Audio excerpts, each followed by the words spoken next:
देखो अहम सवाल क्या है, क्या फ़लसफ़ी चीज़ों को ज़्यादा कॉम्प्लिकेट करते हैं? चीज़ें ऐसी कॉम्प्लिकेट नहीं होती, या वाइस वर्सा है कि फ़लसफ़े की दाल रोटी चलेगी कब?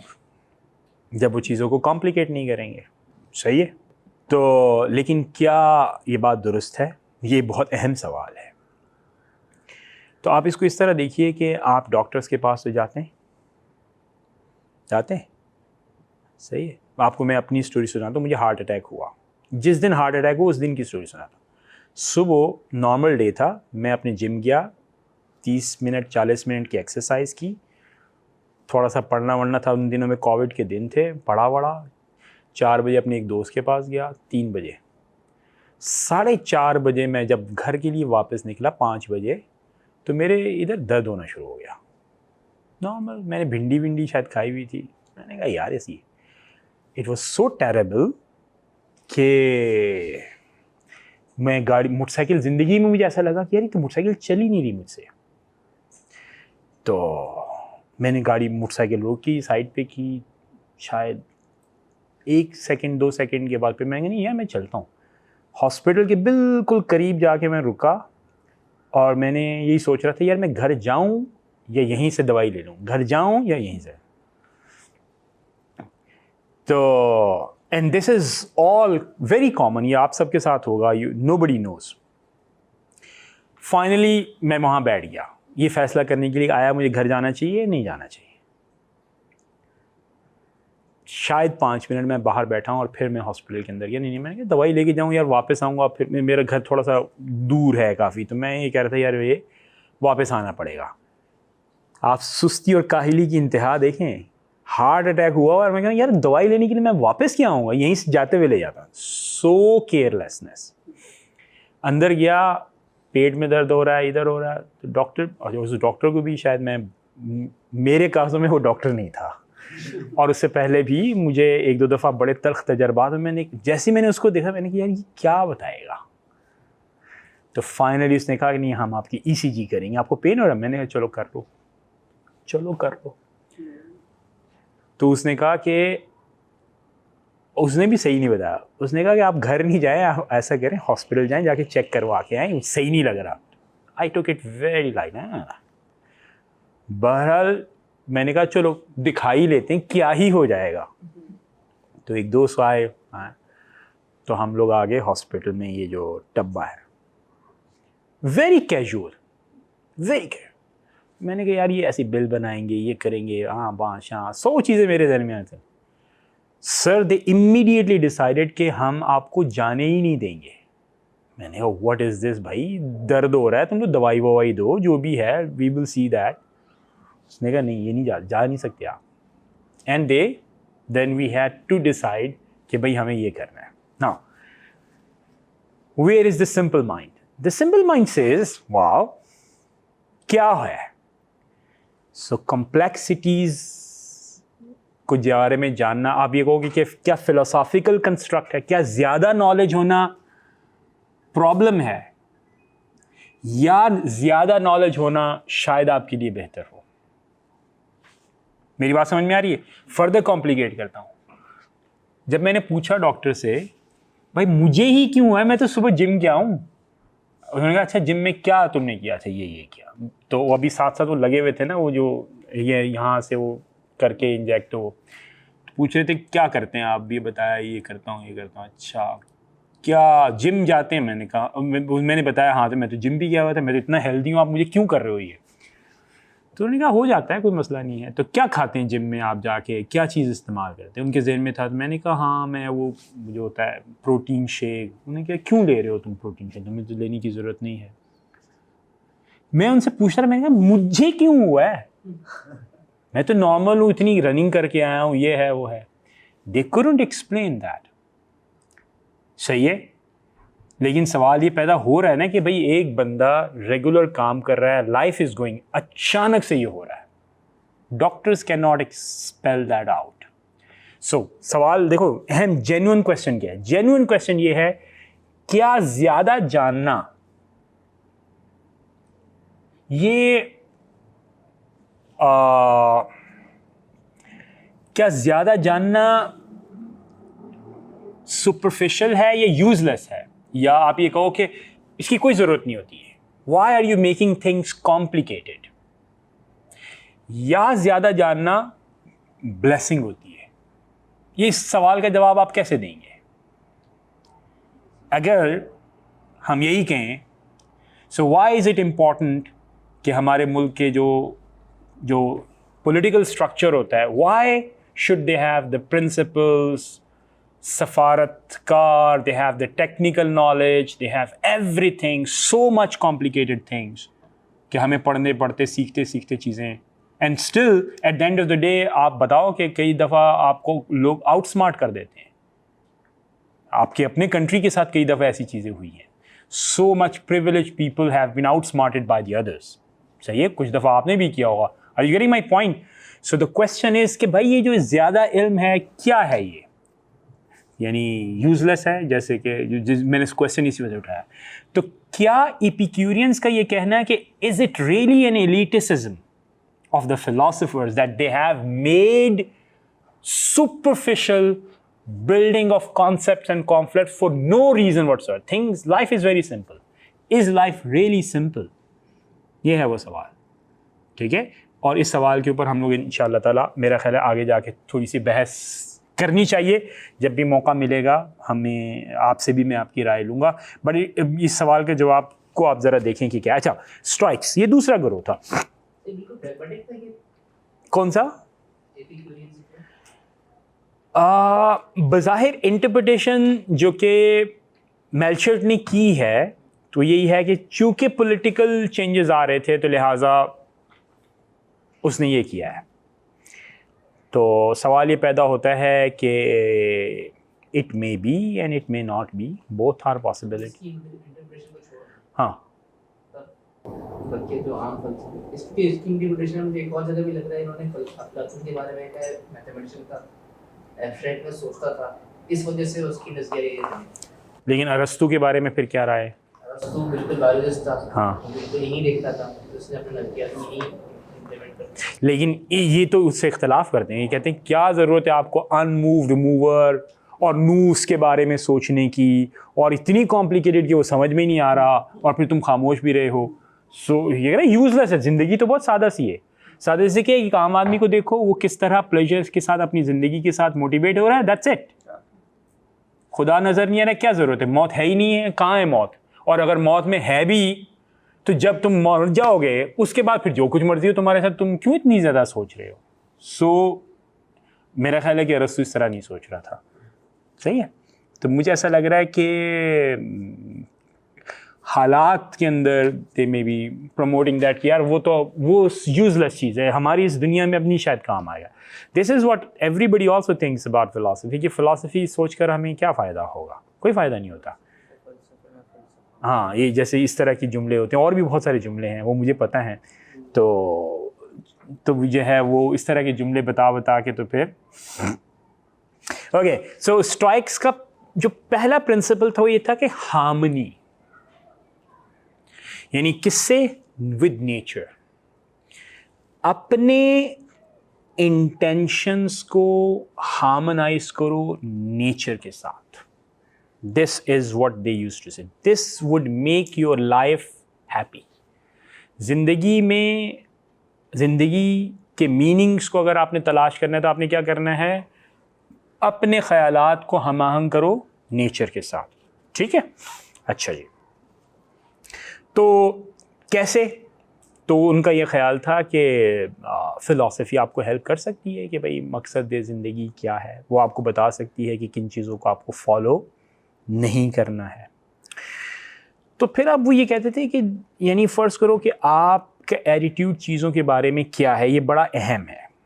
और फिर जब आप उनकी जजमेंट बताते हो कि भाई ये है और ये चीज़ नहीं है, तो वो इनका प्रिंसिपल ये था, what is in your control and what is not in your control.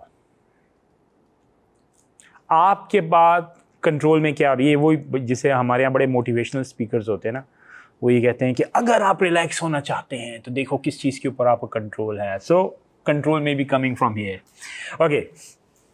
लेकिन इनका ख्याल ये था कि इंसान जो है उसकी हैप्पीनेस कि सोर्स उसके अंदर मौजूद है। उसको हैप्पीनेस होने के लिए किसी एक्सटर्नल चीज की जरूरत नहीं है। Happiness comes from with in. और फ्रॉम विद इन कैसे आएगी? कि किस चीज के बारे में आपको कंट्रोल है, क्या चीज है जो कि आपके अपने इख्तियार में मौजूद है। ठीक है, और हर वो चीज जो कि आपके अपने इख्तियार में मौजूद है, वही मिसाल के तौर पे जरिया हो सकती है आपकी हैप्पीनेस का। और एक ऐसी चीज जो कि आपके इख्तियार ही में नहीं है और वो आपकी ज़ात से बाहर होगी, तो ऐसी चीज जो कि आपके इख्तियार में नहीं है और आपकी ज़ात से बाहर है, वो आपको कैसे डिस्टर्ब कर सकती है, आपको पेन दे सकती है, आपको ट्रॉमा दे सकती है, आपको एंजाइटी का शिकार हो सकती है। लिहाजा अपने बारे में, अपने दाखिली मामलात के बारे में सोचो, और उसके बारे में आप दरअसल क्या है, खुद कफील हैं। अच्छा, फिर यहां से वो रद्द भी करते हैं एपिक्यूरियंस को। वो ये कहते हैं कि क्या प्लेजर एक ऐसा उसूल है जो कि एंड इन इटसेल्फ है? तो इनका कहना यह है कि pleasure is something which is not and in itself. असल में वो चीज़ नहीं है, वो तो एक ऐसी राहत है जो कि आपको जो मुख्तलिफ डे टू डे एक्टिविटीज़ कर रहे होते हैं उनके अंदर मिल रही होती है। मिसाल के तौर पर आपको खाना खाना है, आपको पीना है, तो खाना खाएंगे तो उसके साथ राहत भी होगी, उसके साथ आपको इत्मीनान भी मिलेगा, लेकिन खाने से आपकी ज़रूरियात पूरी हो रही हैं। ठीक है, तो ज़रूरियात को आपने क्या करना है, महदूद करना है। सही है, लेकिन ज़रूरियात की महदूद में ज़ाहिर है बुनियादी ज़रूरियात तो आप पूरी करेंगे। तो जब आप ज़रूरियात पूरी कर रहे होते हैं तो आपको प्लेजर भी मिल रही होती है, लेकिन प्लेजर के एंड इन इटसेल्फ है, वही इंसानी ज़िंदगी का असल मकसद है। फ़र्ज़ करो आपकी ज़िंदगी में प्लेजर रहो, लेकिन आपकी ज़िंदगी में फूड ना हो, तो आप जिंदा रहोगे? जब जिंदा ही नहीं रहोगे तो प्लेजर कहाँ से आएगी? सही है, तो लिहाजा उन्होंने ये कहा कि असल में जो एपिक्यूरियंस गलत कर रहे हैं वो क्या कर रहे हैं, वो कह रहे हैं pleasure is the ultimate good. No, pleasure is not an ultimate good, it is something which is a byproduct of the basic necessities. ठीक है, तो लिहाजा आपको क्या करना है, आपको अपनी प्लेजर्स के ऊपर गौर नहीं करना, बल्कि अपनी ज़रूरियात पर गौर करना है। और ज़रूरियात भी कौन सी, जिनको आप मिनिमाइज करते रहे। जितना आप मिनिमाइज करोगे उतना क्या होगा, उतनी आपकी ज़िंदगी के अंदर एक हैप्पीनेस होगी। अच्छा, एक इनकी जो नई चीज़ थी वो क्या थी कि आपको मॉडरेट ज़िंदगी गुजारना आपकी ड्यूटी है। क्या है, ड्यूटी है। सो ड्यूटी का कॉन्सेप्ट स्टोइक्स लेकर आते हैं ग्रीक कल्चर के अंदर। यानी पहले इसको ड्यूटी, यानी living a happy life was not a duty, लेकिन स्टोइक्स का कहना है कि it is your duty to live a moderate life. ठीक है, तो अब क्या मकसद हुआ कि हर इंसान की ये जिम्मेदारी है कि वो अपने आप को नेचर के साथ हार्मोनाइज करे। नेचर के साथ हार्मोनाइज होने का मतलब क्या है कि हैप्पीनेस कहाँ से आएगी, आपके इनसाइड से आएगी। इनसाइड से मतलब क्या हुआ कि क्या वो प्लेजर प्रिंसिपल नहीं, आपने क्या करना है, आपने अपनी ज़रूरियात को महदूद करना है, और उन ज़रूरियात को जब आप पूरा कर रहे होते हैं तो प्लेजर आपको एज ए बाय प्रोडक्ट मिल रही होती है। But pleasure is not in itself, आपकी ज़िंदगी की कंटिन्यूटी जो है वो ज़्यादा अहम है। अच्छा, मैं यहाँ पर कहाँ जाना चाह रहा था, अगर मैं उस किताब के उस हिस्से पर आ जाऊँ तो अगर हम ये चार्ट देखें, अगर आप ये देखिएगा ज़रा सा, क्या कहता है, देखें डिज़ायर्स है ना, देखो मैं इसको थोड़ा सा और देखूँ, सही आ रहा है, सही नज़र आ रहा है। अच्छा, तो देखो डिज़ायर्स, वो ये कहते हैं डिज़ायर्स या तो नेचुरल होंगी या चाहिए, तो नेचुरल डिज़ायर्स को आपने देखना है, कोई फिक्टिशियस ख्वाब ये नहीं, नेचुरल डिज़ायर्स। नेचुरल डिज़ायर्स भी दो तरह की होंगी, या तो नेसेसरी होंगी या मैं खुद होंगी। तो इसे कह रहे हैं नेचुरल डिज़ायर्स में नेसेसरी डिज़ायर्स को आपको परसू करना है। ये यार स्टोइसिज्म में नहीं आ रहा, आर यू श्योर? तो then I may be wrong. हाँ, स्टोइसिज्म में नहीं है। स्टोइसिज्म में क्या है फिर, नथिंगनेस, इधर तो है ही नहीं है यार ये। हाँ बस सही है, तो फिर मेरा ये ख्याल आई वाज रॉन्ग। तो अब बुनियादी तौर पे हमें क्या चीज़ करने की ज़रूरत है, हमें ये चीज़ करने की ज़रूरत है कि इनका कहना ये था कि डिज़ायर्स को आपने क्या करना है, मिनिमाइज़ करना है, और आपने आपको नेचर के साथ क्या करना है, हार्मोनाइज करना, ये इनका बेसिकली ख्याल था। लेकिन जिस तरह मैंने आपकी तवज्जो दिलाई वो क्या थी, वो ये थी कि आपको ड्यूटी के कॉन्सेप्ट को रखना है। कि स्टोइक्स का कहना यह था कि it is our duty to harmonize with the nature, कि नेचर के साथ आपने अपने आप को हमआहंग करना है, और इसी तरह आप ऐसी ज़िंदगी गुजारने के काबिल हो जाएंगे जो कैसी होगी, जो कि हैप्पीनेस की तरफ लेकर जाएगी। अच्छा जी, स्केप्टिक्स क्या कहते थे? स्केप्टिक्स का मतलब ये होता है कि ये लोग इल्म को नहीं मानते थे। आम तौर से जो ये प्लेटो और एरिस्टोटल किस चीज़ के लिए जाते थे? सर्टेनिटी के लिए जाते थे, यकीन होना चाहिए आपको। अच्छा, अब वो ये कहते थे क्या यकीन मुमकिन है? तो इनका कहना ये था कि बिलीव इन व्हाट अपीयर्स, उस चीज़ के ऊपर तुम यकीन रखो जो कि तुम्हें बज़ाहिर नज़र आ रहा है, और जो बज़ाहिर नज़र आने के मावरा होगा उसके बारे में तुम्हें सोचने की ज़रूरत नहीं है। तो मिसाल के तौर पर इनका कहना यह था कि happiness is grounded in certainty, ये बाज़ लोगों का ख्याल है। If there are doubts we will be unhappy, तो अगर डाउट्स आ जाएंगे तो क्या हो जाएगा? अनहैप्पी। तो जहाँ तक आपकी certainty, so give up the search for certainty, you will be happy. तो अगर आप ये कहो कि नहीं मुझे यकीन होना चाहिए कि ये है, इसका प्रूफ ये होना चाहिए, so you are doing too much, जिस तरह चीज़ें आपको ऊपर से आपको नज़र आ रही हैं, दैट शुड बी गुड। इसके बारे में आपको ज़्यादा सोचने की ज़रूरत नहीं है। Okay, the nature of thing is indeterminable, चीज़ों की हकीकत को आप जान नहीं सकते हैं कि भाई ये चीज़ ये है, ये नहीं है। यानी ये मिसालें देता था कि मिसाल के तौर पे अगर दो लोगों के बारे में एक चीज़ के बारे में बात की जाए तो कुछ कहेंगे उसकी अपीयरेंस ये है, उसकी रियलिटी ये है। तो इनका ये ख्याल था कि it's better to suspend the judgment, judgments देने की ज़रूरत नहीं है, because objects appear different to humans and animals. सही है? So we do not know what they are, कि चीज़ों को अगर आप देखोगे, मिसाल के तौर पर ये ग्लास क्या है, तो इसकी हकीकत वो ये कहते थे कि नेचर में अगर हम ओवरऑल अगर देखें तो आपको क्या नज़र आएगा कि everybody would have it's different opinion. So appearances की बुनियाद के ऊपर हमें फैसला करने जा रहा है कि नहीं इसकी हकीकत, इसके बियॉन्ड क्या है, यानी रीज़न की बुनियाद के ऊपर आप तलाश करना शुरू कर दें। जैसे कि प्लेटो ने क्या किया था? फॉर्म्स ले आया, कंस्ट्रक्ट किया। एरिस्टोटल ने क्या कि इसके अंदर कुछ पोटेंशियलिटी से एक्चुअलिटी जाने की पूरी डायनामिक्स है। उन्होंने कहा नहीं, इस तरह नहीं, व्हाट अपीयर्स इज ओके। और जो चीज़ नहीं आपको फ़र्ज़ करो पता, तो आप ये कहो कि भाई नहीं, हम पीछे नहीं जा रहे, we would give up the search for the certainty and that's it. अच्छा, if someone claims beyond the appearances, this claim is without any evidence, evidence ही नहीं है। तो अगर एविडेंस नहीं है तो आप क्या कहोगे कि इट इज डॉगमेटिक। तो फिर क्या हुआ? The search for evidence becomes either infinitely regress और सर्कुलर।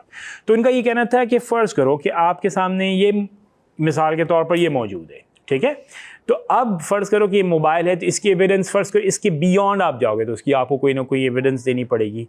अगर वो एविडेंस है तो फिर आपके पास एक एविडेंस मौजूद, लेकिन अगर नहीं है तो फिर आप डॉगमेटिज्म की तरफ जाना शुरू कर दोगे, या फिर इनफाइनाइट रिग्रेस की तरफ जाना शुरू कर दोगे, या सर्कुलैरिटी का शिकार होगे। हर तीन सूरतों के अंदर आपके लिए क्या मसला आएगा कि आप सर्टेनिटी को अचीव नहीं कर पाओगे। पहले वाला ये है कि मिसाल एविडेंस की तलाश, तो एविडेंस की तलाश, अगर इसके बियॉन्ड आप जाओगे तो आपके पास एविडेंस है, गुड, नहीं है, स्टॉप देयर, क्योंकि फिर आप सर्कुलैरिटी में चलना शुरू हो जाओगे, इनफाइनाइट रिग्रेस की तरफ चलना शुरू हो जाओगे। इनके नज़दीक वो चीज़ जो है वो दुरुस्त नहीं है। So this search for evidence becomes either infinitely regress और सर्कुलैरिटी की तरफ। तो लिहाजा इन स्केप्टिक्स का कहना ये था कि इल्म नहीं जाना जा सकता, इल्म नहीं जाना जा सकता। तो इसका मिसाल के तौर पर वो चार्ट जो बना हुआ है उसके ऊपर फिर हम दोबारा अगर जाएँ तो आ जाएँ इसके ऊपर जी, ये देखिएगा जी। अभी क्या कह रहा है? Is there a criteria for truth? Yes it is, x no. सही है? तो ये कह रहा है सस्पेंड द जजमेंट, अगर नो है खत्म होगी बात, ठीक है? वो ये कह रहा है कि अच्छा, is there a criteria for deciding whether x is the criterion? तो अगर आपके पास कहोगे यस गो ऑन, अगर नहीं है सस्पेंड द जजमेंट, अब उसके बियॉन्ड जाने की जरूरत नहीं है। और इन दिस वे अब आपको आओ तो अब आप सबसे नीचे देखो कि येस इट इज़ डब्ल्यू, तो कह रहा है कि इनफाइनाइट रिग्रेस की तरफ अगर आप जाना शुरू करें, सस्पेंड द जजमेंट। अगर आप ये कहो कि यस इट इज एक्स, तो सर्कुलर रीजनिंग की तरफ जाना शुरू कर रहे हैं, सस्पेंड द जजमेंट। और नो जब आपने पहले कह दिया तो उस वक्त भी सस्पेंड द जजमेंट। इनका बेसिकली दावा ये था कि जाना ही नहीं जा सकता, नॉलेज इज नॉट पॉसिबल। सही है? नहीं, हाँ, किसी भी तरह की नॉलेज नहीं मुमकिन है। वजह क्या है? वजह ये है कि जैसे ही आप जो चीज़ नज़र आ रही है इन अपीरियंसेस के बियॉन्ड गए, आइदर आप इनफाइनाइट रेग्रेस के प्रोसेस में कॉट अप हो जाओगे या फिर सर्कुलर रीजनिंग के अंदर हो जाओगे। तो लिहाजा उस वक्त suspending the judgment is better choice. ये सोफिस्ताइयों से मिलता जुलता नजरिया, उसमें रिलेटिविज्म एक लिहाज से बहुत ज़्यादा थी। Sceptics absolutely refute the possibility of any knowledge. सोफिस्टाई कहते थे कि भाई देखो है नहीं, लेकिन तुम जैसे पेश करो। नहीं, वो ये कहते थे कि जो चीज़ तुम्हें जैसे नज़र आ रही है वो है, तो चीज़ वो है जो कि तुम्हें महसूस हो रही। इनका कहना ये है कि भाई जब आप इस तरह की दाव करते हो तो अगर फ़र्ज़ करो कि अपीरियंसेस से बियॉन्ड जाओगे तो नॉलेज मुमकिन है। नहीं, ये इल्म नहीं है। वो ये कह रहे हैं इल्म का तो मतलब ये हुआ ना कि मिसाल के तौर पर कहते हैं I know something is the case. तो जो चीज़ अपीरियंसेस से बियॉन्ड है रीजनिंग नहीं वो तो हाँ रीजनिंग नहीं करती। तो अपीयरेंस के बारे में इसका क्या ख्याल है? अपीयरेंस का मतलब यानी कि क्या वो इल्म है, यानी उन्होंने कहा यही है जो कुछ है। अगर आप ये कह रहे हो कि इसके अलावा कुछ और है तो इसके नज़दीक उसके बारे में जजमेंट को आपने सस्पेंड करना है। यानी सेंस डेटा को इल्म समझता नहीं, सेंस डेटा को ये इल्म नहीं समझता, या बाल्फाज दीगर आप ये कहते हैं अगर सेंस डेटा है तो बस दैट्स इट। लेकिन उसको एक्सप्लेन करने के लिए आप हायर रीज़न की तरफ चले जाओ। आप ये कहो कि नो इसकी ये रीज़न है, आप कॉजलिटी में जाके रिड्यूस करना शुरू कर दो, आप गॉड के ऊपर लेके जाके रिड्यूस कर दो। वो ये कह रहा है कि वेयर इज दैट। सही है।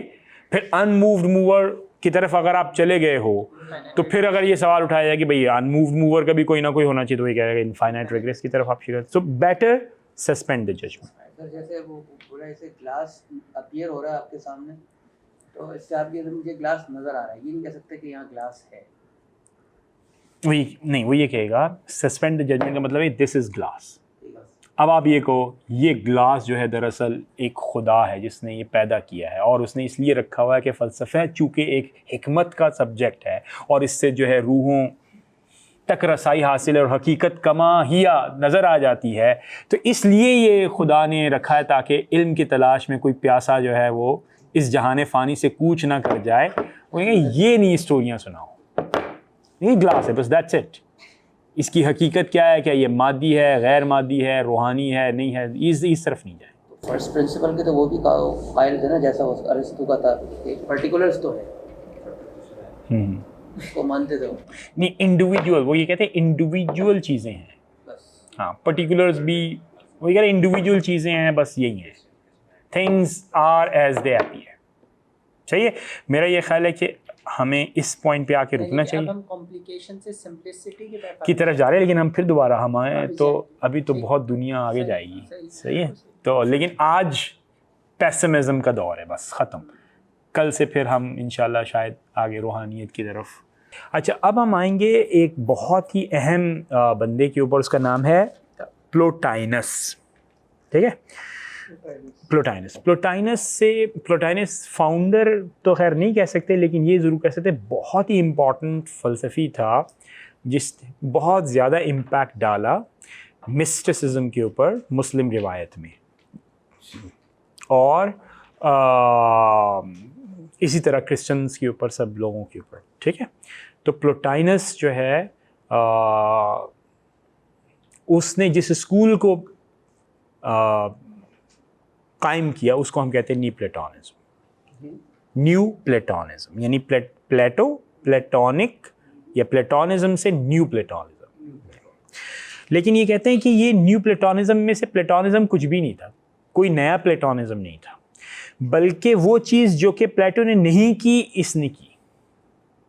यानी प्लेटो के नज़दीक मिस्टिसिज्म एक लिहाज से क्या है, मिथ्स वगैरह इस तरह की कोई चीज़ नहीं थी, बल्कि इसके नज़दीक वही एक हल था। सही है। तो he did not revive true Platonism, बल्कि ही रिवाइव ए फॉल्स प्लेटोनिज्म। अच्छा, वो कैसे? अच्छा, देखें, एक चीज़ तो हमारे सामने बहुत ज़्यादा क्लियर होगी, वो क्या है? वो ये है कि जब हमारे सामने स्केप्टिक्स आ गए तो अब तो नॉलेज है ही नहीं। तो अब इसने ये कहा कि चूंकि नॉलेज है ही नहीं तो अब क्या किया जाए, तो अब कैसे इस दुनिया की स्कीम को वाज़े किया जाए, इसको समझाए। तो इसके पास एक मेथड था या एक थियोरेटिकल कंस्ट्रक्ट है जिसे हम क्या कहते हैं, इमिनेशन। क्या था? इमिनेशन। तो इमिनेशन अगर आप देखिए यहाँ पे नज़र भी आ रहा होगा, तो इमिनेशन को मैं भी एक्सप्लेन करूँगा क्या है, लेकिन इमिनेशन को फिलोसोफर्स कहते हैं कि ये क्या है, ये एक पोएटिक एक्सप्रेशन है। क्या है? पोएटिक एक्सप्रेशन है। पोएटिक एक्सप्रेशन का मतलब क्या है कि रैशनल कॉन्सेप्ट नहीं है, बल्कि एक शायरी मेटाफर है, एक एक आर्टिस्टिक एक्सप्रेशन है, but it's not reason based, it's not discursive. Discursive reasoning का मतलब क्या होता है? डिस्कर्सिव रीजनिंग का मतलब है लॉजिक। लॉजिक में क्या था? एक आर्ग्यूमेंट बनाया जाता था, साइलॉजिज्म हमने डिस्कस किया था। उस साइलॉजिज्म का एक खास स्ट्रक्चर था। तो आप चीज़ों का रैशनल प्रोसेस बताते हैं। तो प्लोटाइनस के बारे में कहा गया कि वो रैशनल प्रोसेस नहीं बता रहा, बल्कि उसने क्या किया, उसने बस एक शायरी के तौर पर इजहार किया। ठीक है, तो यहाँ से उसने स्टार्ट किया। अब अहम बात क्या है कि क्या है, तो अगर आपको याद हो प्लेटो या एरिस्टोटल के नज़दीक कहाँ पर जाके चीज़ें रुक रही थी, तो दोनों के नज़दीक चीज़ें थॉट के ऊपर आकर ख़त्म हो रही थी। मिसाल के तौर पर प्लेटो में क्या चीज़ थी? थॉट। प्लेटो में हमने शुरू किया था शैडो से फिर हम आए कॉपी के ऊपर, कॉपी से फिर हम आए फॉर्म के ऊपर, और फिर फॉर्म से the form of the form क्या थी? गुडनेस थी। What is goodness? Is again a concept, an abstract concept. आप उस पर आ जाओ अरस्तू के यहाँ, तो वो क्या है? वो है नूस, जो कि लाइट अप करती है और चीज़ें जाहिर होना शुरू हो जाती हैं। Again it's a thought. Plotinus ने क्या किया कि उस थॉट को प्रिंसिपल ऑफ रियलिटी, जो कि डिस्कर्सिवली लोगों ने बयान किया, अगर ये है, अगर कॉज है, अगर ये है तो फिर ये हो गया, फिर ये हो गया, इसके करने के बजाय उन्होंने शुरू किया द वन से। उन्होंने कहा the reality is the one. Reality क्या है? ये है वन। और ये जो वन होता है, he is beyond thought, he is beyond thought. तो हम प्लोटाइनस डिस्कस कर रहे थे, ठीक है। तो प्लोटाइनस ने क्या किया, प्लोटाइनस के ऊपर एतराज़ ये है कि क्या वाक़यतन ये फ़लसफ़ी है या नहीं है। तो फ़लसफ़ी लोग ये कहते हैं भाई ये तो फ़लसफ़ी नहीं है। क्यों नहीं है भाई फ़लसफ़ी? इसलिए कि इसने अपने ख़यालात को डिस्कर्सिव वे में, प्रोसेस ऑफ रीजनिंग में, साइलॉजिज्म में पेश नहीं किया, बल्कि नहीं किया। तो चूंकि उसने पेश नहीं किया, लिहाजा ये फ़िलासफ़र नहीं है। सही है। वो क्या चीज़ पेश नहीं की कि जो अरस्तू और अफलातून ने नूस और गुड ऑफ द गुड के ऊपर जाकर चीज़ों को, यानी जिसे आप कहते हैं पहुंचा दिया, इसने ये कहा ये सेकेंडरी है, सबसे टॉप पर द वन है, सबसे टॉप पर दी, जिसे आप ये कहते हैं the origin of being and the cause of being is the one. ठीक है। अच्छा, वो जो वन है वो क्या है? He is beyond thought. ये मतलब ये आपका ख्याल नहीं हो सकता है, इट्स नॉट डिस्कर्सिवली एक्सप्लिकेबल, इसको हम डिस्कर्सिवली बयान नहीं कर सकते। अच्छा जी, तो फिर क्या है? One is the source of the world as well as he is above the world, ये दुनिया से बुलंद है। So one is without any plurality. ठीक है। प्लूरैलिटी का मतलब क्या हुआ यहाँ पर कि जैसे हमने उसमें डिस्कस किया था कि द फॉर्म्स हैं, फॉर्म्स क्या थी? फॉर्म्स मल्टीपल फॉर्म्स थी ना, मुख्तलिफ चीज़ों की, और वो एक गुडनेस के अंदर, so oneness but it has a multiplicity. ये कहते हैं ना, the one is not, it does not have any multiplicity, one is one without any multiplicity. तो कैसे फिर कायनात ज़ुहूर पजीर हुई? तो कायनात ज़ुहूर पजीर हुई ऐसे, इसने ये एक्सप्लेन किया कि क्योंकि ये वन है, ये इनफाइनाइट है, ये गुड है, और ये जो वन है इसने ओवरफ्लो किया अपनी, यानी कि मोहब्बत में, अपनी नूर में इसने क्या किया, अपने आप को ओवरफ्लो किया। सो द वन, और इसने अपने आप को ओवरफ्लो किया, और जैसे ही इसने ओवरफ्लो किया तो दुनिया वजूद में आ, दुनिया वजूद में ज़हूर में आई। ज़हूर में आए। हाँ, ज़हूर इज द बेटर वर्ड, ठीक है। यानी दुनिया ने क्या, ओवरफ्लो होने के बाद क्या हुआ, दुनिया उस वन से ओवरफ्लो होकर सामने आ गई। सही है। तो इस प्रोसेस को, यानी इस पूरे प्रोसेस को ये लोग यानी जो फिलोसोफर्स हैं वो क्रिटिसाइज करते हैं। वो ये कहते हैं it's not proper philosophy, it is what, poetical metaphor. क्यों मेटाफर, इसके बारे में भी हम बात करते हैं। अब जब ओवरफ्लो हुई तो क्या चीज ज़हूर में आई, वो आई नूस। नूस क्या है, वो है थॉट। थॉट क्या है, वो है डेरिवेटिव। डेरिवेटिव का मतलब क्या है कि हाँ, अखज़ की गई है। तो यानी प्लेटोनिक गुडनेस और Aristotelian nous is what, all is derivative from the one. सही है। तो द वन से वो आई है। अब आप देखो यहां से ये लोग कैसे जा रहे थे, ऊपर, from this world upward. Plato, Aristotle, उसने शुरू ही कहानी वन से की, एंड वन से की, और एक ऐसे वन से की जिसके अंदर मल्टीप्लिसिटी नहीं है। मल्टीप्लिसिटी का मतलब ये है वन और मैनी, ये नहीं है। One is one, infinite, separate from things. सही है। तो इस वन ने अपने ऊपर गौर किया तो क्या हुआ, ओवरफ्लो कर दिया। जैसे ओवरफ्लो किया तो नूस पैदा हुई। सही है। जब नूस पैदा हुई तो नूस क्या थी, वो वन, यानी वन और नूस का आपस में क्या रिलेशनशिप है, who is the origin, the one. Nous क्या है, उसकी डेरिवेशन है। तो जब ये नूस अपने ऊपर रिफ्लेक्ट करती थी तो अपना कॉज वन में देखती है, लेकिन जब वो अपने ऊपर रिफ्लेक्ट करते वन का कॉज देती है तो वो वर्ल्ड सोल को पैदा करती है। सही है। इस तरह करके इसको कहते हैं उकूलात अशरिया, 10 इंटेलेक्ट, कि वन से एमिनेशन हुई, उसके नतीजे में नूस पैदा हुई, नूस के बाद वर्ल्ड सोल पैदा हुई। सो ये आपको समझ में आ रहा है। इस तरह करके वो पूरी दुनिया को एक्सप्लेन करता है। उकूलत अशरा इसी ही से निकला हुआ। हाँ, तब सर इसने अरस्तू के फलसफे की तशरीह में सब कुछ बयान किया या अपना फलसफा पेश किया? ये इसने जो वन का नजरिया है ये तो अरस्तू से हट के है, इसका अपना हो गया। ये तो अपना हो गया। हाँ, और क्या कह रहे हैं, उकूलात अशरा। उकूलात अशरा भी इसका यानी एरिस्टोटेलियन नहीं है। एरिस्टोटेलियन इसको क्यों कहा जाता है, ये बड़ा मेरे जैसे हम लोग कहते हैं तो ये है। इसकी एक किताब है, इसको कहते हैं इनियड्स, और उस किताब के बारे में इसका ख्याल ये कि ये दरअसल उसी की तशरीह कर रहा है, अरस्तू की, लेकिन वो अरस्तू की तशरीह नहीं थी।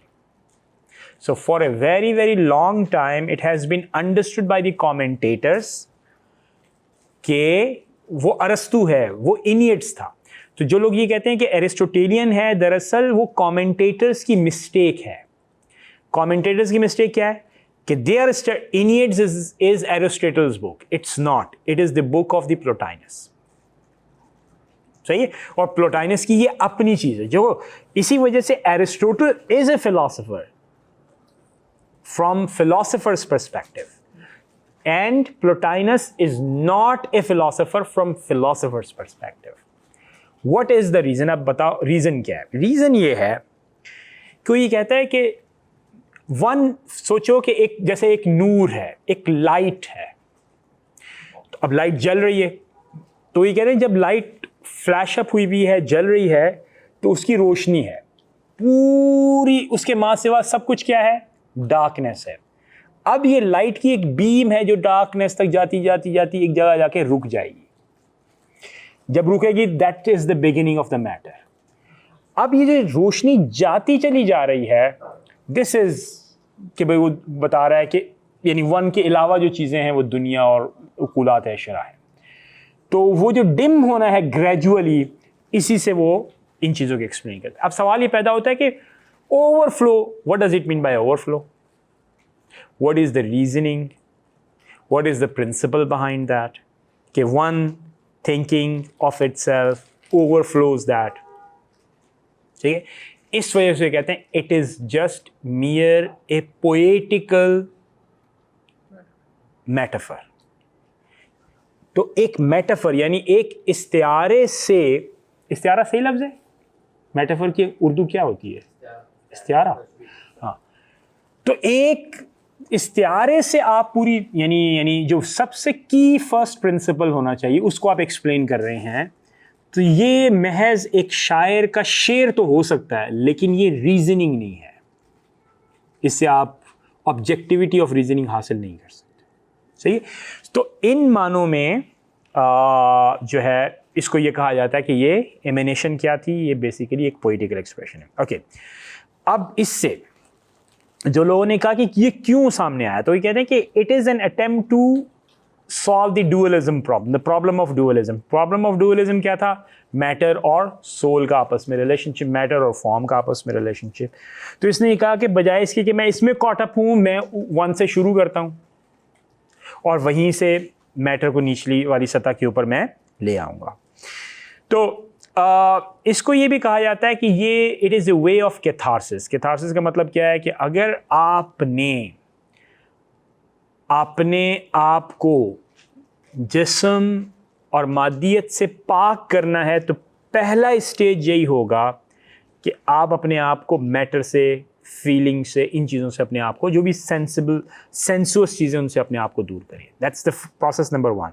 फिर आप रैशनल प्लेन के ऊपर आप सोचो, रिफ्लेक्ट करो, और उसके बाद फिर आप अपनी रूह को ज़रा रेज करो, और फिर जो फाइनल क्लाइमेक्स था इसका वो क्या था कि बिकम वन विद रियलिटी, यानी जो वन है उसके साथ तुम एक हो जाओ। हैं? क्या कह रहे थे? यानी एक हो जाओ, ये इत्तेहाद हो जाए। अभी ये जो इत्तेहाद है इसके बारे में ये है कि क्या ये पैंथीज़म है? पैंथीज़म किसे कहते हैं? वहदतुल वजूद। जुज़ कुल की तरफ से नहीं, वहदतुल वजूद का मतलब ये है कि सिर्फ एक ही है, एवरीथिंग इज वन। सही है? तो क्या ये एवरीथिंग वन है? Is that so? तो इमिनेशन क्या ये एक फिलोसॉफिकल कॉन्सेप्ट है फ्रॉम क्रिटिकल पर्सपेक्टिव? जैसे कि W.T. स्टेस है, उसने ये कहा कि it's not a rational concept, it is a poetical metaphor. दूसरी बात ये है कि इमिनेशन के ज़रिए से उसने जो पूरी दुनिया को नक्शा खींचा, उसमें क्या था? उसमें ये था कि पहला स्टेज ये है कि अपने आप को बॉडी से अलग करो, दूसरा स्टेज ये है कि अपने आप को रैशनली रिफ्लेक्ट करो, तीसरा स्टेज ये है कि अपनी रूह को थोड़ा सा उसका अंदर रिफाइनमेंट लेकर आओ, और चौथा ये है जो क्लाइमेक्स है कि जब अपने आप को, रूह को तमाम जिस्मानी और मादी कसावतों से दूर करोगे, तो फिर तुम क्या बन जाओगे? तुम फिर वन और तुम में कोई तकसीम नहीं रहेगी। इसी को हम पैंथीज़म भी कह सकते हैं। ठीक है? तो ये एक फिगर है जो कि somewhere in the 3rd century हमें नज़र आती है रोमन एम्पायर में। सही है? इसने मेरा ख्याल अपना जो स्कूल बनाया था वो रोम में आके बनाया था 245। सही है? तो इसके अंदर आकर ये बताया था। ये इशराकी तो हमारे यहाँ जो मुस्लिम्स के यहाँ है ना, वो है एक रिवायत, लेकिन मुतासिरीन यहीं से हैं। ठीक है? मिस्टिसिज्म, इशराकी स्कूल ऑफ थॉट, क्या ख्याल है? इनको भी हमारी इस तरह में उनको भी कहते हैं जो वहाँ भी था। हाँ, यूनान में भी था, और फिर यूनान में फिर इब्तिदा यहाँ से हुई है कि तो क्या ये इनको हम कहते हैं कि इशराकी हैं? तो सूफी कह देते हैं ना, कि जो हाँ। इशराकी थॉट वाले मुसलमान होते हैं उनको सूफी कह देते हैं, और अगर वो यूनान दो, मेरा इनमें भी फ़र्क है। Not don't believe in God, उनको हम कहते हैं इशराकीन है, और अगर जो believe in God with the thoughts of same platonic, इनको हम कहते हैं ईसोटेरिक, ईसोटेरिज्म। और इसमें मेरा ख्याल है कि इसमें तो कॉमनैलिटी है, यानी प्लोटाइनस और ईसोटेरिज्म इज़ समथिंग मिलती जुलती कोई चीज़। ठीक है? तो अब ये जो है हमने काफ़ी हद तक पूरा किया। ये जो है यानी जिसे हमने कहा कि एपिक्यूरियंस, स्टोइक्स, स्केप्टिक्स, और फिर हमने देखा है न्यू प्लेटोनिज्म।